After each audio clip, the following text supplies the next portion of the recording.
Hi guys, welcome back to Dialogue, the dialogue on analog music reproduction. Today we are going to take a look to something special to amplify the cans you have in your home, especially those that are power hungry. Are you ready to discover more? Let's dive in.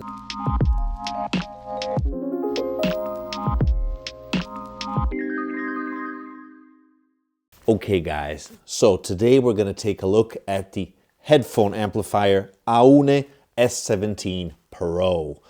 We're going to take a look at the specs, the features, the characteristics, and clearly the sonics, the pros and the cons. Are you ready? Let's discover everything now.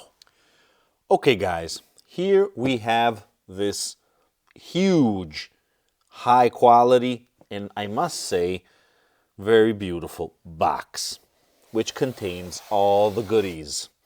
Okay, let's see immediately what's inside the big baby here. As we can see, we have the unit. It has a few fingerprints because clearly I have been using this intensively. And here we have some accessories. Here we have a nice little Aune nifty red box where we have the ta-da remote control. Very cool. I like it a lot. Very handful. And not everyone has this, so this is a plus. Power cable, normal power cable. Remember, I live in Europe, so that's why I have this type of cable here. You're going to have your own. I have a 3.5 to 6.35 millimeter adapter for normal headphones, single-ended. And here we have these little caps for the RCA outputs, inputs and outputs both, to protect them, which I find something nice. And obviously here we have the baby with this nice protection all around. But we're going to take a look at the unit afterwards in detail. Woo! Nice and heavy, guys. Nice and heavy. Forgot to say we also have this little envelope where we have a quick starting guide, even though I recommend to check. Here you have a QR code, but you can also easily find it online where you have a few more specs and information, which I think are useful to know a little bit better what's happening, even though I'm going to try to explain everything now to ya. Let's proceed. Okay, so let's take a look now at the main features, the physical features, before turning on the baby. So as you can see, we have this slightly bulging profile, all metal. With the inputs on this side, we have an XLR balanced type of input, a single-ended 6.35 millimeter input. They also give you an adapter for that, and the Hi-Com 4.4 millimeter input balance once again. This is for the remote control. We have the display, color display for all the different features. When it's on, we're going to take a look at those. Here we have a little small hole for just to advertise when power is on, and clearly the volume knob, which is very nice to turn, which is also useful to select the different features. Now let's take a look behind. Okay, here is the rear. As you can see, you know I am in Italy, so I have this type of voltage. We also have the double certification for Europe and for America, which is very good. We have the audio inputs, which are normal RCA unbalanced, but plus also two balanced inputs. But as you can see, you also have outputs, balanced and unbalanced, because this can also be used as a preamp. Here we have the power button, which must be turned on from there, from the rear, and clearly the power input. And that's it. Okay, let's power it on. Just a few seconds, and the relay tell us that everything has started. Okay, so we have a very basic screen, as we can see, where we have the main indications. We have the type of input. We have here the type of gain, the G. which can be L for low, or otherwise we can have it also as H for high. Here we have the temperature, very important. That's something you're going to have to keep an eye on, and it's good that it's there. Clearly in the center we have the volume, which can go up and down also with a remote. And here we have the bias, the current, the type of current, which can be 50 milliamperes or it can be 100 milliamperes. And it depends with what kind of cans, headphones you are using. But we'll get back to this and I'll tell you a little bit more, at least what I have perceived by using this baby. And as we said before, we have this fantastic remote that allows you to practically use all these functions here in your hand. We have the volume, plus and minus. The little arrow gives you the possibility to choose which kind of input, balanced or unbalanced.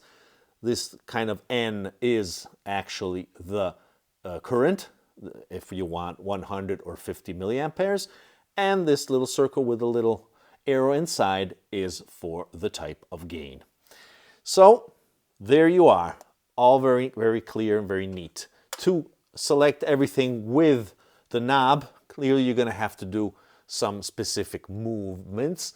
Like for example, if you click once, that way it changes the input. If you click it twice rapidly, it changes the type of current. Instead, if you keep it pressed for a while, it changes the gain. And there you are, all the commands. Okay guys, so we have seen that the baby has a lot of interesting features. Let's try to understand what's under the hood, what's happening. Now, first of all, this is a true, pure Class A amplifier, okay? This is important. It's always working, it's always amplifying. The true amplification, at least in my opinion. Which means, though, it's going to be warm, it's going to be boiling, it's going to be hot, guys, very hot. Also because it doesn't have that much of ventilation, or dissipation solutions, so it tends to get extremely hot. Fortunately, there's a little temperature, and it also goes in protection if by any chance it just reaches a very high temperature, it'll just shut down, so don't worry for that. But it's going to be warm. So Class A, we have a twin JFET type of solid state. And there's also, worth mentioning, a very nice volume control. The potentiometer has discrete resistors, so it's just better. The volume, there's less noise when you're turning, when you're setting the volume. It's a quality type of volume control. And the whole project, I must admit, is for what it is, clearly, since we're not talking about tubes or something of thousands and thousands of dollars, is pretty well built, I must admit. In any case, check clearly the website. I'll put here a link where they go much in depth. That's something good. They do some measurements, clearly furnished by them, but there's lots of more info, which I think it's interesting to learn about. What else? The frequency response is very good. It falls according to the standards decided by the Japan Audio Society. It goes from 20 hertz all the way up to 80 kilohertz. So a very extended frequency response, nice and stable, nice and clean, hence also suited for high-res music, obviously. Nonetheless, I mean, today, who doesn't almost? But it does seem that it can easily handle, it's capable of dealing with that high-res material. The price ain't cheap. You know me. I'm trying to look for something that is in a higher segment in these last months. And this does fall there without being too excessive. It goes for more or less $700, 700 euro, it depends. Which is, once again, a high price, but for what it delivers, I must admit that it is pretty good. In fact, one of the main features, the title also of this video is focused on that, is that this baby delivers a whopping 7.5 watts. I mean, you guys, I don't know if you're familiar with this, but we're usually talking about milliwatts in these terms, okay? Here we're talking about watts. 7.5, and it's more than my new amplifier, which I will show you in future videos. That's a lot of power, guys, a lot of power. You can virtually drive anything out there, okay? There is a very useful, and I must say straightforward table included in the manual. Here you're seeing it, where you can see all the different amounts of output, of power output, corresponding to the impedance of the headphones, which means that you're not going to have always clearly. That's valid for, that's a rule for any type of amp. You're not going to have a 7.5 watts of power for any type, okay?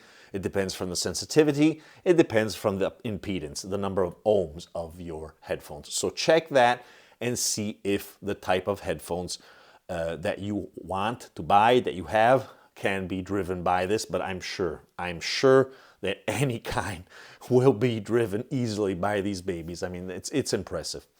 Okay, just a few mentions of what I used to test these.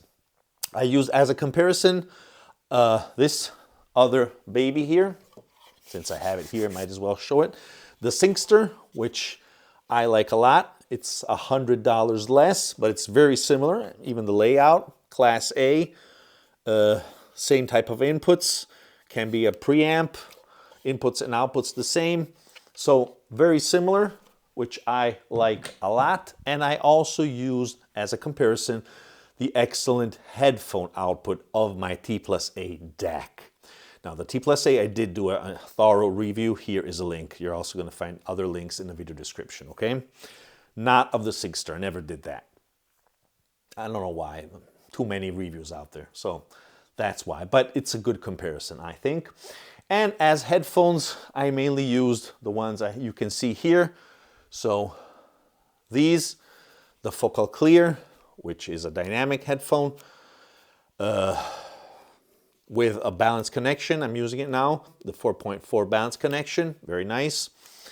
Plus I used one of my favorites actually, the planar magnetic Hi-Fi Man 560, which is using another balanced connection. Once again, might as well try the best type you can, but also a normal closed back. The other ones are open back type of single-ended connection with a normal dynamic, with these Bayer Dynamics, which are excellent, which I use to also edit these videos and do my daily routine, we could say. Not critical listening, although they are high quality, absolutely.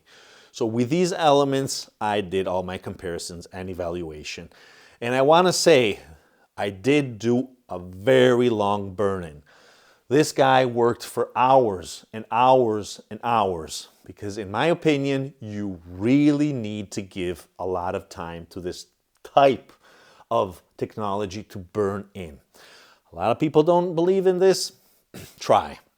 It does need time. I also did a video actually on burn-in, where there's also my special recipe you can download as a file for burning in stuff, gear. Here is a link. All the links, as I said before, are in the video description. Okay, so I think everything is set now to finally talk about the Sonics. Okay, as you know, not too much. Not going to discuss too much. My judgment is that the results right from the start are very good, very good. I'm not ripping my hair off, not even for the other ones I use. You probably have to go up 2, 3, or 4 times this price to bring my hair off my scalp. But apart from that, I did like the results, and there are some very good points why, and a few cons. Now, I want to say that the bass, for example, is very tight, and I like that. There's a lot of control. You can just hear that Class A working. Although the Singster did have a little more deeper type of bass note, okay? But this is changing. I must admit that with the burn-in, because clearly I've been listening throughout the burning. I didn't just listen it after 50 hours. No, in the beginning, in the middle, and in the end, so I can hear the differences. And slowly, this was clearly getting better in all these different aspects. In fact, in my opinion, to get the best sound, once again, in my opinion, I found that the XLR connections, meaning the inputs, okay, behind, not the clearly also the headphones. Headphones balance connection is the best. Absolutely. There's a clear difference if you're using a single-ended connection. Also the input. If you're using the XLR, I tried it directly with the DAC in my CD player. Wow, what a change. Much better, much better. So use everything balanced if you can. It will be much more detail, which is slightly missing without. I found a little more detail in the Singster. Here it came out a little more by using this combination, okay, of balanced connections at different stages. Plus, I think that I do not like the 100 milliampere type of current. It's supposed to be better. I think it stresses everything and it doesn't sound that good. Actually, when I was clicking, I didn't notice any difference, I must admit. But finally, when I started using the remote, which is very useful for this, with a touch of your hand, you could hear immediately the difference, and then I heard it. So this meaning that it's not incredible, but it is there, and I think it's better. It's better with the 50 milliampere, the lower type of current. Everything just opened up and it was a little more present and rich. Closer, defined, absolutely. While instead, the opposite, it was a little more closed. And one of my biggest cons, I would say, of the sonics of this is that I find the representation of the music, of the scenario, a little flat, okay? I'm missing some air between the instruments, around. I don't perceive depth, which is present more, a little more present in the Singster. That being said, though, all the rest of the characteristics, especially with the balance connections, the winner is here. I must admit that. But I'm missing that depth because I like depth. That's why I go for tube types of amplification. Solid state, it's more difficult. Sometimes there are choices. I think it's rather obvious. So you have a little bit of compression in the soundstage, which after more months of use could be better, could open up. You never know. I mean, as everyone remembers, I think I always say this example, my Oppo took months to open up. And when it did, oh baby, if it did. Maybe it won't. Who knows? I'm just saying. It's correct to mention this since I did see a small evolution with this burn-in that I did. What are other cons that I don't like?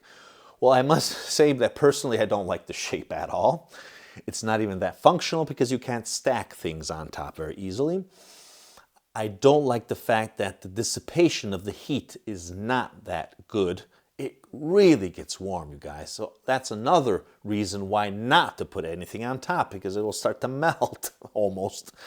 Well, well, at least you're going to have some discomfort in putting other things on top. I wouldn't. The screen, I would like to mention the screen, which isn't that amazing. Kind of ugly. You can't even dim it, so it remains bright. That's something strange. Plus, you can't even mute this. If you want to turn it down immediately, mute it. You can't. You have to go all the way down the volume scale, let's say. But apart from this, all the rest, I think, for the price, is actually a very nice product. Absolutely. And what else can I say? Clearly, this disclaimer, this was sent me by Aune. Okay, I did not buy this time. Usually I do. So it's correct to inform you guys about this. Nevertheless, as you can see, I'm always telling you the good and the bad. And in fact, this fact of the compressed flat soundstage, I must say, is there. Instead, the Singster is much better from this point of view. But all the rest, especially with the balanced connections, top notch. Okay guys, I hope you enjoyed this review. Please leave your comments here below. Also for other headphone amps, I am interested. And what else can I say? Remember that music is born analog. Ciao! Well guys, if you're enjoying my videos and you're enjoying my channel, please consider to subscribe by clicking the black and white logo here below. Also, don't forget to click the notification bell so you'll never miss an episode and you will become a true member of the analog community.